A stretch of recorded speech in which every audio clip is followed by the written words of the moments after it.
Hello everyone, छोटी centre में आप सभी लोगों का स्वागत है।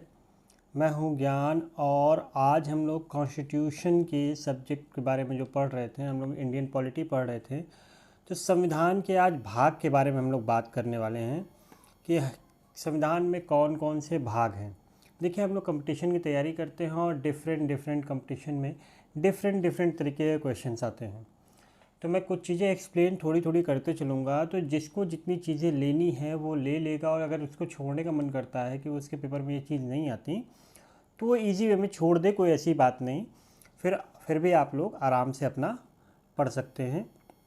तो चलिए जल्दी से इसको स्टार्ट करते हैं। तो देखिए, भाग 1, मैंने आपको अगर इसके पहले की वीडियोस में कुछ बताया हो तो सबसे पहले भाग 1 के बारे में जब आप आएंगे तो संघ और उसका राज्य क्षेत्र के बारे में बात आती है। ठीक है, सबसे पहले एक बड़ा सा घर होगा और उसके अंदर कौन होंगे, छोटे छोटे कमरे होंगे। तो जब भी हम भाग 1 की बात करेंगे तो संघ यानी आपका पूरा भारत और उसके जो राज्य क्षेत्र होंगे उनके छोटे छोटे कमरे। याद करने का कॉन्सेप्ट है कि अगर हमें कुछ नहीं याद आ रहा है तो ये भी याद आएगा, हमें अपने घर को कॉन्सेप्ट बना कर उठा लेना है। और आप यहाँ पे संघ और उसका राज्य क्षेत्र पार्ट 1 में होगा। भाग 2 की बात अगर हम लोग आते हैं तो भाग 2 में आप ध्यान दीजिएगा कि घर में कुछ लोग भी तो रहेंगे, तो सभी को नागरिकता मिलेगी। तो उस घर में रहने के लिए जो भी उस घर के परिवार का सदस्य होगा उस घर के व्यक्तियों को नागरिकता भी मिलेगी। अब देखिए, अगर भाग 1 की हम लोग बात कर रहे हैं तो आर्टिकल 1 से लेके 4 में ऐसी चीज़ें दी गई हैं। भाग 2 की बात कर रहे हैं तो आर्टिकल 5 से लेके 11 तक, आर्टिकल को हम लोग अनुच्छेद भी कहते हैं, तो अनुच्छेद 5 से लेके 11 तक में आपकी नागरिकता दी हुई है। आगे हम लोग इसको और भी एलोबरेट करेंगे। तो अब हम लोग बात करते हैं भाग 3 की। तो भाग 3 आपके संविधान की आत्मा, जो डॉक्टर भीमराव अंबेडकर जी ने कहा है कि भाई संविधान की आत्मा, तो इसी भाग 3 की बात होती है।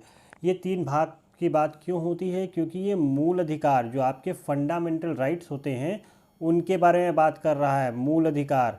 और जब भी मूल अधिकार के बारे में बात होती है तो बहुत सारे लोगों को कन्फ्यूज़न होता होगा कि वो आर्टिकल 14 से लेके 32 तक हैं, जो कि ऐसा नहीं है। ये पूरा का पूरा अनुच्छेद 12 से लेकर 35 तक दिया हुआ है। हाँ, ऐसा कुछ कुछ होता है कि कभी कभी हम लोग कुछ अनुच्छेद छोड़ देते हैं क्योंकि वो हमारे काम के नहीं हैं। बट अगर आपसे कभी ये क्वेश्चन आ जाए कि मूल अधिकार आपके किस अनुच्छेद से लेकर किस अनुच्छेद तक हैं, तो अनुच्छेद 12 से लेके अनुच्छेद 35 तक। क्लियर है? इसके बारे में तो और बातें होती रहेंगी। अब बात कर लेते हैं भाग 4 की। हाँ, याद करने का तरीका कि जो भी व्यक्ति घर में रह रहे हैं, आप भी अपने घर में रह रहे होंगे, तो आपके कोई ना कोई अधिकार ज़रूर होंगे। आप अपने अधिकार के रूप में खाना खाते होंगे, अपने अधिकार के रूप में घूमने जाते होंगे, कुछ भी आप अपने हिसाब से पूजा करते होंगे। तो ये आपको सभी जो अधिकार मिले गए हैं, आप कुछ बोलते होंगे, घर में बड़े हैं छोटे हैं उसी हैसियत से बोलते होंगे, तो ये सब क्या है, आपको मूल अधिकार मिले हुए हैं।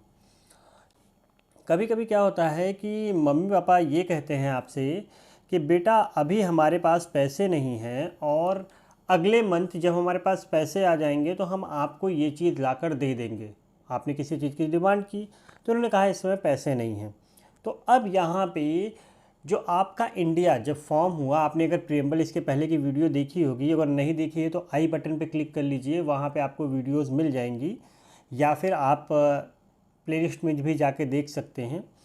तो वहाँ पे क्या है कि जब आप बात करते हैं राज्य के नीति निदेशक तत्वों की, जिसे हम लोग डॉक्ट्रिन ऑफ स्टेट पॉलिसीज़ भी कहते हैं, तो वहाँ पे ये होता है कि जिस समय राज्य, जो आपका भारत देश है, आज़ाद होगा और आज़ाद होते हुए उसके पास इतनी ज़्यादा खूबियत नहीं होगी, इतने पैसे नहीं होंगे कि वो सारी की सारी चीज़ें वो आप जितने भी जनता है, देश की जनता है, सबको दे सके। तो ऐसा नहीं हो सकता। तो राज्य के पास ऐसी चीज़ें देने के लिए थी जो बिना पैसे की मिल सकती थी, और वो सारी की सारी क्या थी, मूल अधिकार। जैसे अगर आपने सिंपली से देखा हो तो समता का अधिकार हो गया, ठीक है, छुआछूत हटा दिया उसमें। उसमें आपको नौकरी से लेके शिक्षण संस्थानों सब में आपको समान अवसर दे दिया। बोलने की स्वतंत्रता दे दी, गिरफ्तारी नहीं करने की होती है, प्राणदैहिक स्वतंत्रता दे दी, आपको ये कह दिया कि आपसे मजदूरी नहीं कराई जाएगी। आगे चलते हैं, धर्म की स्वतंत्रता दे दी, शिक्षण संस्थाओं की स्वतंत्रता दे दी, इसके बाद सुप्रीम कोर्ट जाने तक की आपको स्वतंत्रता दे दी। इसमें आप देखेंगे कहीं भी पैसा आपका नहीं लगा, ना ही सरकार का पैसा लगा। बट जब भी आप राज्य के नीति निर्देशक तत्वों में जाएंगे, जैसे एज ए एग्ज़ाम्पल आर्टिकल या अनुच्छेद 21A के बारे में अगर आप लोग टेट की तैयारी करते होंगे तो इस अनुच्छेद को बहुत सुना होगा। अनुच्छेद 21A जो कि कहाँ से आया है, अनुच्छेद 45 से टूट कर आया है। अब अनुच्छेद 45 पहले क्या था, पहले यही जो आर्टिकल 21A था ये अनुच्छेद 45 था। तो जब ये 45 था तो इसका मतलब ये है कि कहीं ना कहीं ये राज्य के नीति निर्देशक तत्व का हिस्सा था। ठीक, तो ये पहले 45 में था। अनुच्छेद 45 में जब राज्य को लग गया कि हम सभी बच्चों को शिक्षा दे सकते हैं जो छोटे बच्चे हैं, तो उन्होंने क्या किया, इसी को उठा के किस में डाल दिया, अनुच्छेद 21A में। और ये किस में लेते आए, ये लेते आए आपके मूल अधिकार में। तो कहानी के रूप में कि जब आपके पिताजी के पास या माताजी के पास, किसी के पास, गार्जियन के पास पैसे नहीं होते तो कहता है कि अगले मंथ कर देंगे। तो फिर वही चीज़ है कि आपकी डिमांड है किसी चीज़ को पाने की, तो राज्य के नीति निर्देशक तत्व जो हैं वो कुछ न कुछ देने के लिए बने हैं। यानी सरकार आपको देगी, राज्य मतलब सरकार, भारत सरकार जो है वो आपको ये चीज़ें देगी। पर जब उसके पास संसाधन उपलब्ध हो जाएंगे, पैसे उपलब्ध हो जाएंगे, उस तरीके से फैसिलिटी उपलब्ध हो जाएगी। जैसे एक सिंपल सा छोटा सा एग्जाम्पल है, इस समय आपने बहुत चर्चा में सुना होगा अनुच्छेद 44, ठीक है, अनुच्छेद 44 आप बहुत चर्चा में सुन रहे हैं, ये सामान्य नागरिक संहिता है। तो सरकारों को अब धीरे धीरे ऐसा लग रहा है कि ये लेते आना चाहिए। कंडीशंस बदल रही हैं, बहुत सारी चीज़ें बदल रही हैं, 22वां विधि आयोग ने अपना कुछ उस पर समर्थन भी दिया हुआ है। तो बहुत सारी चीज़ें चेंज हो रही हैं, उसी के अकॉर्डिंग क्या कर रहे हैं, राज्य इसे मूल अधिकार के रूप में कन्वर्ट करना चाह रही है। तो वही समय समय पे क्या होगा, राज्य के नीति निर्देशक तत्व तो ऐसी चीज़ें हैं। तो जिस समय देश आज़ाद हुआ उस समय राज्य सभी चीज़ें नहीं दे पा रहा था, तो वो किसमें उन्होंने क्या किया, उन्होंने इसको जोड़ लिया कि हम इसे बाद में देंगे, और यही आपका राज्य के नीति निर्देशक तत्व बन गए। अब ये अनुच्छेद 36 से लेके 51 तक है। अब आप अगर घर में रह रहे होंगे तो आपका कुछ न कुछ दायित्व बनता होगा, कुछ न कुछ कर्तव्य बनता होगा। अगर माँ है, पिता हैं तो उनकी सेवा करना, दादाजी हैं उनकी सेवा करना, घर के लिए साग सब्जी लाना। तो सेम टू सेम जब आपके पास अधिकार हैं तो आपके पास कोई कर्तव्य भी होने चाहिए। अब ये अनुच्छेद 51A में आया। अब ये जुड़ा भी होगा कहीं से, तो ये 42वां संविधान संशोधन इंदिरा गांधी जी ने किया था। उसके द्वारा स्वर्ण सिंह समिति थी, उसकी सिफारिशों पर मूल कर्तव्य इन्होंने जोड़ा था। ठीक है, बहुत ज़्यादा डिटेलिंग में तब पढ़ेंगे जब हम लोग इसके बारे में बात करेंगे। तो ये भाग 4 क है। यहाँ तक आपका मोस्ट इम्पॉर्टेंट है। आप किसी भी एग्ज़ाम की तैयारी कर रहे हो, यहाँ तक आप छोड़ नहीं सकते। यहाँ तक तो आपको पढ़ना ही पढ़ना पड़ेगा। तो चलिए आगे देख लेते हैं। तो बहुत ज़्यादा इस पर टेंशन मत लीजिएगा, जितना आपको पढ़ना हो उसी हिसाब से पढ़िए। कहानी के रूप में सुनिए तो ज़्यादा बढ़िया से तैयार होगा। अगर आप ये बर्डन लेके चलेंगे कि संविधान पढ़ रहे हैं तो भाई गड़बड़ है। आप इसे कहानी समझिए। अब कहानी में क्या होगा कि हमने भाग 4 क तक देख लिया। तो आपके घर में एक मुखिया जी होंगे। तो मुखिया जी हैं तो हम किसको बात करेंगे, मुखिया जी में राष्ट्रपति मान लीजिए, क्योंकि वो क्या है, आपके घर का मुखिया है। भारत का राष्ट्रपति क्या है, मुखिया ही तो है पूरे देश का। तो आपको बहुत सिंपल तरीके से ध्यान में रखना है कि पूरे घर की बात हो गई है, तो मुखिया जी की बात अभी तक क्यों नहीं आई, तो मुखिया जी की बात भाग 5 में आएगी। अब देखिए, ये मुखिया नहीं है, ये संघ हैं। अब संघ का मतलब ये है कि घर में जितने भी संघ वाले पार्ट होंगे, संघ का मतलब ये है कि भारत में जितने भी संघ के पार्ट होंगे, जिसमें प्रधानमंत्री जिसमें आएगा, जिसमें आपके राष्ट्रपति आएंगे, जिसमें आपकी सुप्रीम कोर्ट आएगी, तो ये सारे के सारे पार्ट किसके हैं, संघ के हैं। तो ये भाग 5 का पार्ट हो जाता है। फिर हम आते हैं भाग 6 के पार्ट में, जिसमें राज्य है। तो राज्य में कौन कौन आएगा, तो राज्य में राज्यपाल आ जाएंगे। राज्य में और कौन आएगा, तो भाई मुख्यमंत्री आ जाएंगे। और कौन आ सकता है, तो भाई हाई कोर्ट आ सकता है। ठीक, और हम कह सकते हैं तो बहुत सारे ऐसे जितने भी आपके स्टेट लेवल पे चीज़ें आएंगी वो किस में आ जाएंगी, वो राज्य में आ जाएंगी। और ये आपके भाग 6 का पार्ट है। चलिए अब देखिए, इसको पढ़ना ना पढ़ना कोई बात नहीं, मत पढ़िए, कोई बात नहीं। अगर किसी को पढ़ना है तो यहाँ से पढ़ सकता है कि पहले अनुसूची के भाग खा के राज्य हैं। ठीक, अब कभी कभी क्या होता है कि हम लोग बात कर रहे हैं भाग 8 की, क्योंकि देखिए 6 के बाद 7 पढ़ना नहीं है, रिपीट हो गया है, हट गया है। हम सीधे सुन लेते हैं कहानी भाग 8 की। तो भाग 8 क्या है, तो भाग 8 संघ राज्य क्षेत्र है। आपने देखा होगा दिल्ली, आपने पुडुचेरी का नाम सुना होगा, दमन एंड दीव है, दादर नागर हवेली है, नया नया जो है आपका JNK है, और लद्दाख है जिसे हम लोग लेह लद्दाख बोलते हैं। तो ये सारी चीज़ें हैं। तो ये संघ राज्य क्षेत्र के बारे में भी अगर बात की जाएगी तो किस पार्ट में है, ये पार्ट 8 है, भाग 8 में है। ठीक है, और ये किस अनुच्छेद से लेकर किस अनुच्छेद तक है, तो ये अनुच्छेद 239 से लेके 242 तक है। ठीक है, अब 239AA ये दिल्ली के लिए है। ठीक है, बहुत ज़्यादा लंबा एक्सप्लेन नहीं है, बट ये दिल्ली के लिए जब भी बात आती है कि भाई दिल्ली के लिए कौन सा ऐड किया गया है, तो 239AA ये दिल्ली के लिए है। देखिए यहाँ तक तो हम लोग ने बात कर ली, जो घर और सारी चीज़ें थी उसके बारे में हम लोग ने, यहाँ तक हम लोग ने सारी की सारी बातें कर ली। यहाँ तक बहुत सिंपल सा है, घर के लिए सिंपल सा एग्जाम्पल रखिए, आप छोटी छोटी चीज़ें याद कर लेंगे। और अगर आपको PDF चाहिए, अगर जितनी भी चीज़ें मैं पढ़ाता हूँ, क्योंकि मैं PDF के माध्यम से ही पढ़ाता हूँ, तो अगर आपको इसकी PDF चाहिए तो आप चैनल के लिंक में जाइए, वहाँ पे जो डिस्क्रिप्शन है वहाँ पे इस चैनल का आपको टेलीग्राम ग्रुप दिया हुआ है। टेलीग्राम ग्रुप पे आपको ये सारे जितना भी मैं पढ़ाता हूँ उसके PDF आपको प्रोवाइड मिलेंगे। तो आप वहाँ से जाके PDF डाउनलोड कर सकते हैं और ख़ुद से भी पढ़ सकते हैं। अब बात कर रहे हैं भाग 9 की। तो भाग 9 में आपकी पंचायत है।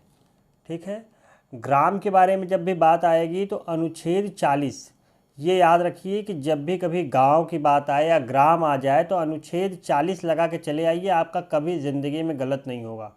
ठीक है, बट पंचायत के बारे में बात आए तो अनुच्छेद 243 से लेके 243O तक पंचायत है। ठीक, ये भाग 9 में है। अब भाग 9 क जुड़ा, क्योंकि अमेंडमेंट हो रहे हैं, 92वां संविधान संशोधन हुआ, 93वां संविधान संशोधन हुआ, तो नगर पालिकाएँ, पंचायत ये सब जुड़ रही हैं। तो वहीं पे जिस समय आपको स्वशासन की इकाई क्या थी, पहले तो सेंट्रल में थी शासन, जिस समय कॉन्स्टिट्यूशन बना उस समय क्या हुआ, सेंट्रल में भी मिल गया, स्टेट में भी मिल गया। बट इनको लगा कि त्रिस्तरीय सरकार होनी चाहिए, कि भाई जो ग्राम प्रशासन है और जो शहरों का प्रशासन है वो पंचायत और नगर पालिका के हाथ में होना चाहिए। तो इन्होंने ये भी दे दिया। ठीक है, बलवंत राय समिति, आप लोग सभी लोग सुनते होंगे बलवंत राय समिति, बलवंत राय समिति, तो ये यही वाले हैं। तो ठीक है, पंचायती राज वाले हैं ये। तो आपने देखा क्या, भाग 9 का तो नगर पालिका, तो नगर पालिकाएँ के बारे में अगर बात आए तो ये भाग 9 का है, और ये अनुच्छेद 243P से लेकर 243ZQ तक है। क्योंकि इलेक्शंस होते रहते हैं और अभी अभी रिसेंट में भी इलेक्शन हुआ है, तो ये आपका थोड़ा सा इम्पॉर्टेंट हो जाता है कि ये किस पार्ट में है, दूसरा किस अनुच्छेद से लेकर किस अनुच्छेद तक है। और मान लीजिए कि एग्जामिनर सोचा कि एग्ज़ाम इसका तो हुआ ही है, चलिए मीन्स एग्ज़ाम क्या, इलेक्शन तो इसका हुआ ही है, इसकी जगह मैं पंचायत पूछ दूँ, तो पंचायत भी आपके सामने ये हल्का सा एग्जाम्पल के रूप में रखा हुआ है। तो अब हम लोग जल्दी जल्दी बात कर लेंगे भाग 10 की, भाग 11 की और भाग 12 की, क्योंकि ये उतने इम्पॉर्टेंट नहीं है। भाग 13 भी उतना इम्पॉर्टेंट नहीं है, फिर भी हम लोग बात कर लेंगे, क्योंकि देखिए जनजातीय क्षेत्र इस समय नागालैंड, मणिपुर, इम्फाल, ये सब में बहुत सारी दिक्कतें चल रही हैं। तो अनुसूचित जाति और जनजातीय क्षेत्रों के बारे में अगर बात आता है तो ये भाग 10 का पार्ट है, और ये अनुच्छेद 244 से लेकर 244A तक है। अब भाग 11 के बारे में बात करते हैं। तो संघ और राज्यों के बीच के संबंध के लिए बात करता है कौन? भाग 11। फिर बात आता है कि जो वित्त संबंधी बातें होती हैं, संपत्ति संबंधी बातें होंगी, जो टैक्सेशन से रिलेटेड है, जो पेट्रोल डलवाते हैं तो राज्यों का अलग टैक्स है, वैट अलग पहले लगता था, इसके बाद जीएसटी आ गई। तो संविधाएं और वाद जो कुछ भी होगा वो अनुच्छेद 264 से लेके 300A तक है, जो भाग 12 का संबंध रखता है। साथ ही साथ भाग 13 क्या बताता है कि भारत के राज्य क्षेत्र के भीतर आप व्यापार, वाणिज्य या समागम कर सकते हैं, जो कि अनुच्छेद 301 से लेके 307 तक में आपको यहाँ पे दिख जाएगा। चलिए आगे बात करते हैं। अब बात कर लेते हैं भाग 14। भाग 14 का तो ये दोनों उतनी आवश्यक नहीं है, फिर भी हल्की हल्की हिंट ले लेता है कि संघ और राज्यों के अधीन जो सेवाएं हैं, आईएएस, पीसीएस, ये सभी आपने सुना ही है और पढ़ा भी है। तो ये 308 से लेके 323 के बीच में है, जो कि भाग 14 में है। भाग 14 का अधिकरण यानी ट्रिब्यूनल्स के बारे में बात करता है, ठीक है। अनुच्छेद 323A से लेके 323B तक है।